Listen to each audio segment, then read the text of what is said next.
आपकी जिंदगी की ज्यादातर परेशानियां उन चीजों से आती है जिन्हें आप कंट्रोल ही नहीं कर सकते। आज हम बात करेंगे एक ऐसे ही इंसान की, वो हर सुबह सूरज निकलने से पहले उठता है, अकेला बैठता है खामोशी में और लिखता है। ईमेल्स नहीं, रिपोर्ट्स नहीं, वो लिखता है मौत के बारे में, दर्द के बारे में, उन चीजों के बारे में जो उसके बस में नहीं है। और फिर वो उठता है, अपना कवच पहनता है और एक पूरी सल्तनत चलाने निकल पड़ता है। वो इंसान था मार्कस ऑरेलियस, अपने वक्त का सबसे ताकतवर इंसान। और फिर भी वो एक सवाल से जूझता था, वही सवाल जो आप और मैं आज भी पूछते हैं। जब सब कुछ बिखर रहा हो तो शांत कैसे रहें? यह सवाल 2000 साल पुराना है और इसका जवाब आज भी इंसान के लिए सबसे जरूरी चीज है। आज हम उस जवाब की तलाश में जाएंगे। यह है स्टोइसिज्म और यह है आपकी जिंदगी। भाग 1, स्टोइसिज्म असल में है क्या? ज्यादातर लोगों ने स्टोइक शब्द सुना है। वो सोचते हैं इसका मतलब है कुछ महसूस मत करो, ठंडे रहो, पत्थर की तरह। यह बिल्कुल गलत है। स्टोइसिज्म भावनाओं को मारने के बारे में नहीं है। यह उन्हें इतनी गहराई से समझने के बारे में है कि वो आपको कंट्रोल करना बंद कर दें। एक आग की कल्पना करें। जो इंसान आग के बारे में कुछ नहीं जानता वो जल जाता है, घबरा जाता है। लेकिन जो इंसान आग को समझता है वो उसका इस्तेमाल करता है, खाना पकाता है, घर को गर्म करता है। स्टोइसिज्म आपके अपने मन के साथ यही रिश्ता बनाना सिखाता है। स्टोइक्स का जन्म एंशिएंट ग्रीस में हुआ, लगभग 300 साल पहले, ईसा मसीह के भी पहले। जेनो ऑफ सिटियम नाम के एक दार्शनिक ने एथेंस के एक बाजार में पढ़ाना शुरू किया। उनका सब कुछ एक जहाज के डूबने में खो गया था। सारी दौलत, सारा सामान, और उस बर्बादी में बैठकर उन्होंने कुछ खोजा। उन्होंने खोजा कि उनका मन वो एकमात्र चीज थी जिसे समुद्र नहीं छीन सका।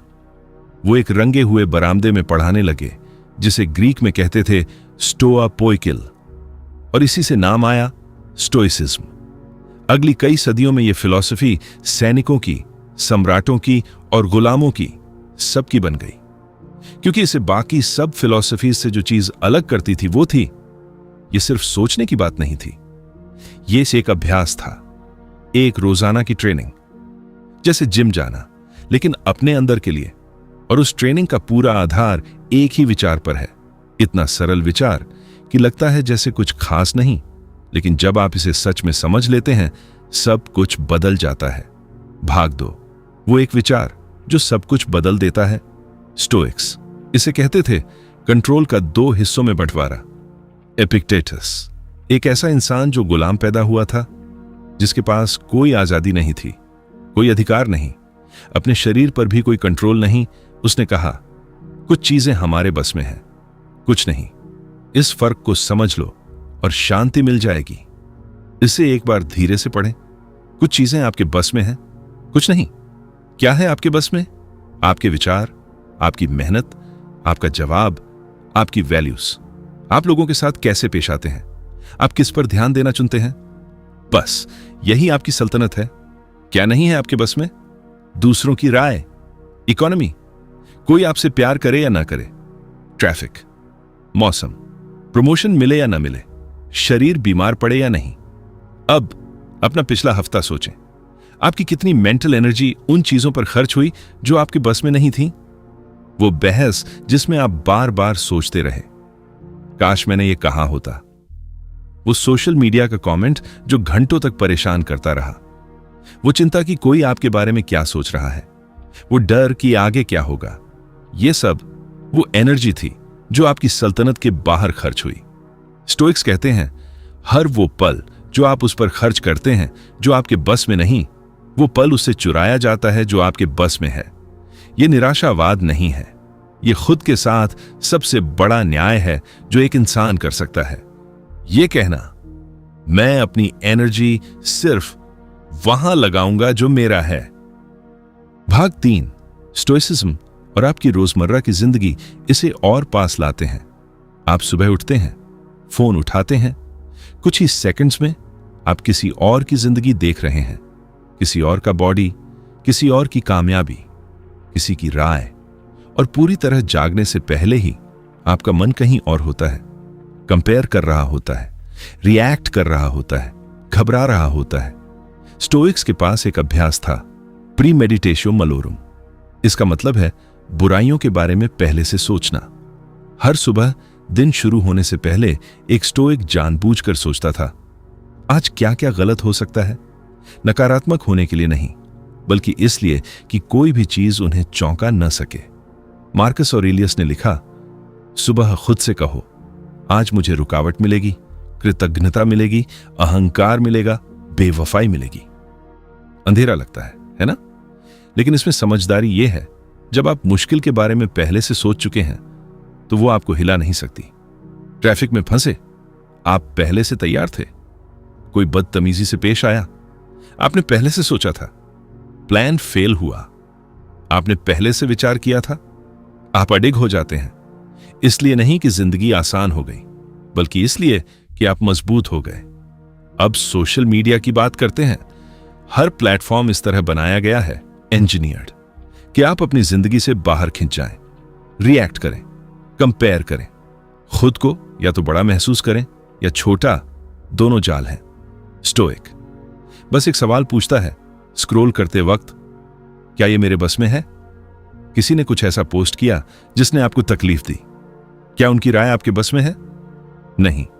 कोई वो जिंदगी जी रहा है जो आप चाहते थे, क्या उनकी जिंदगी आपके बस में है? नहीं। फोन रख दें, अपनी सल्तनत में वापस आएं, अपने विचार, अपनी मेहनत, अपना दिन। भाग 4, दर्द और नुकसान पर स्टोइक नजरिया अब और गहरे जाते हैं, क्योंकि स्टोइसिज्म सिर्फ ट्रैफिक और सोशल मीडिया के बारे में नहीं है, ये उन असली नुकसानों के बारे में भी है जो तोड़ देते हैं। किसी प्यारे का जाना, किसी रिश्ते का टूटना, वो नाकामी जो अभी भी सीने में रहती है, वो इंसान जो आप सोचते थे कि तब तक बन जाएंगे। सेनेका, सबसे बड़े स्टोइक लेखकों में से एक, उन्होंने अपने प्यारों को खोया, अपने घर से निकाले गए और आखिरकार उस इंसान ने उन्हें मरने पर मजबूर किया जिसकी वो ईमानदारी से सेवा करते थे। और फिर भी उन्होंने कुछ ऐसे पत्र लिखे जो आज भी सबसे शांत शब्द हैं। कैसे? उन्होंने दर्द के बारे में एक बात समझी। उन्होंने कहा, हम असल से ज्यादा कल्पना में तकलीफ उठाते हैं। इस पर सोचें। मुश्किल बातचीत से पहले का डर अक्सर बातचीत से ज्यादा बुरा होता है। बीमारी के बारे में जानने से पहले की घबराहट अक्सर इलाज से ज्यादा मुश्किल होती है। नाकामी का डर अक्सर असल नाकामी से ज्यादा दर्दनाक होता है। हम अपनी जिंदगी के सबसे बुरे पल 2 बार जीते हैं, एक बार कल्पना में, एक बार असल में। स्टोइसिज्म पहली तकलीफ को रोकने के लिए कहता है, क्योंकि वही असल में ऑप्शनल है। नुकसान के बारे में एक और स्टोइक विचार है, इसे कहते हैं एमोर फाती, मतलब है अपनी तकदीर से प्यार। सिर्फ जो हुआ उसे स्वीकार करना नहीं, सिर्फ बर्दाश्त करना नहीं, बल्कि उससे प्यार करना। सब कुछ, नाकामियां, ठुकराए जाना, जिंदगी के वो दौर जो सजा जैसे लगे, क्योंकि स्टोइक्स मानते थे जो भी आपके साथ हुआ वो बेकार नहीं अगर आप उसे इस्तेमाल करना चुने।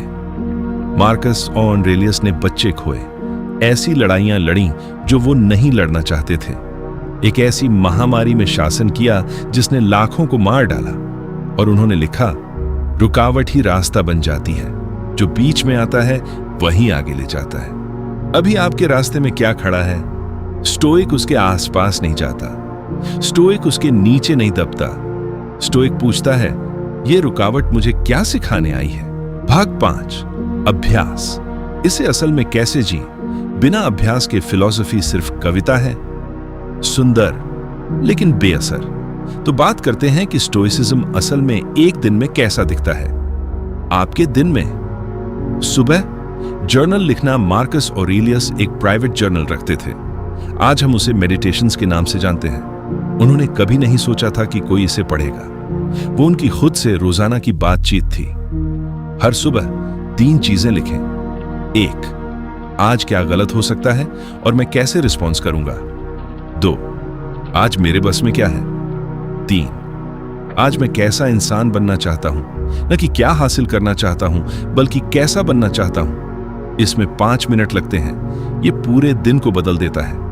दिन के दौरान ठहराव, जब कुछ आपको परेशान करे, रिएक्ट करने से पहले रुकें, स्टोइक्स इस ठहराव को, स्टिमुलस और रिस्पॉन्स के बीच की उस जगह को इंसानी जिंदगी की सबसे पवित्र जगह कहते थे। उस ठहराव में पूछें, क्या ये मेरे बस में है? क्या 5 साल बाद ये मायने रखेगा? मेरा सबसे अच्छा वर्जन क्या रिस्पॉन्स चुनता? आप हमेशा सही नहीं करेंगे, लेकिन ठहराव ही अभ्यास है। रात को समीक्षा। सेनेका हर दिन के अंत में खुद से 3 सवाल पूछते थे। आज मैंने किस बुरी आदत को रोका? किस कमजोरी के आगे झुक गया? क्या बेहतर कर सकता था? गिल्ट से नहीं, खुद को सजा देने के लिए नहीं, बल्कि उसी शांत जिज्ञासा से जो एक साइंटिस्ट किसी एक्सपेरिमेंट में लाता है। आप खुद का अध्ययन कर रहे हैं, बिना निर्णय के, ईमानदारी से। वक्त के साथ ये रोजाना का अभ्यास कुछ असाधारण बनाता है। एक ऐसा इंसान जो दुनिया के रहम पर नहीं है, एक ऐसा इंसान जिसके अंदर एक घर है जिसे कोई हालात तोड़ नहीं सकते।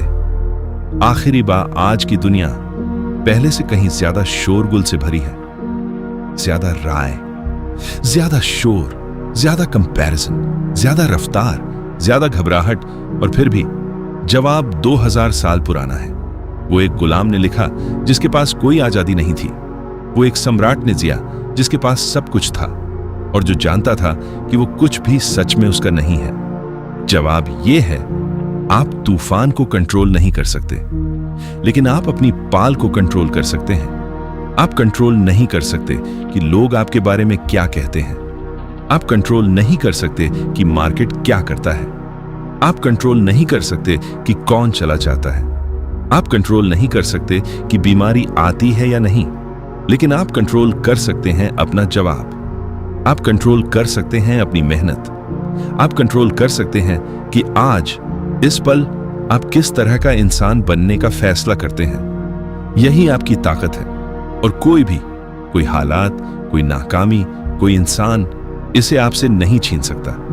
जब तक आप खुद न दे दें तो मत दीजिए। अपने मन में वापस आइए, उस चीज में वापस आइए जो आपकी है। यही है स्टोइसिज्म, और ये बहुत लंबे वक्त से आपका इंतजार कर रही है।